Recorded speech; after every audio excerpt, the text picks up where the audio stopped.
Today we are going to be doing our January native plant garden tour. This is going to be the end. We're not going any farther than this. We started garden tours in April this year and did them monthly all the way until now, just to show you how these native plants are growing through the whole growing season. So there are a bunch of plants that look great in the winter, have great winter interest, and we're going to share those with you now. Thanks so much for watching.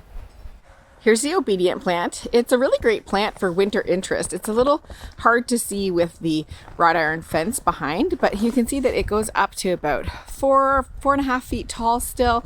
It's got some seeds there that the birds like to nibble on, and it's doing really great, and this is how I expect it to look for the rest of the season.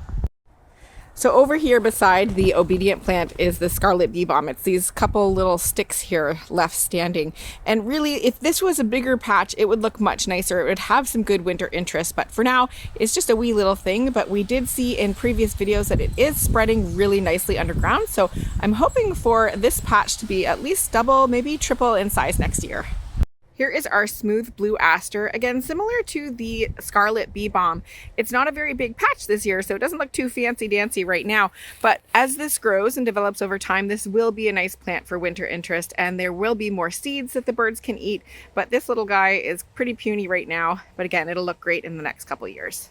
Here we have our New England Aster. It's still standing strong. Again, similar to the other plants that are smaller this year. As this plant grows and develops over time, this will be a much bigger kind of bush or shrub-like plant. So it will be able to stand really nicely in the winter and show some good winter interest. But you can see that we've still got lots of seeds here that the birds can just nibble away on over the rest of the summer, especially as other food becomes scarce. Here's our butterfly weed. Lots of good winter interest in this plant as well.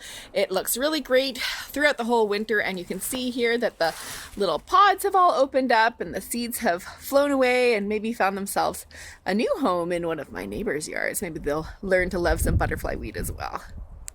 So I've done a little bit of digging, and the ground is just a little bit too frozen to find the foamflower. So it is a semi-evergreen plant, and I was trying to see if it was green underneath all the snow, but it is frozen solid. There's ice and there's my mulch leaves, but I can't find the foamflower today. So maybe if we find another one after it kind of warms up a bit, then we'll show you. But otherwise, foamflower is done for the year. I've snuck a couple seeds into the ground. It is January and the ground is frozen, but I did a little trick. I used some potting soil to cover them, so they'll still be able to stratify over the winter. And these are the other pots that I had already planted some other seeds in the previous videos.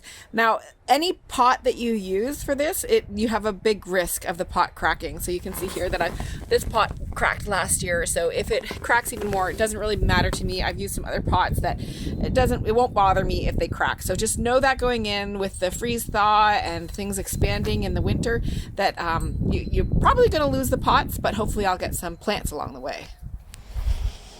Thank you so much for watching. I hope you found the video interesting and helpful. I know it's not a long one. There are not a lot of plants here to share with you this year, but we are going to be sharing a whole bunch of new native plants with you next season. So please consider subscribing to follow along. Thanks again for watching.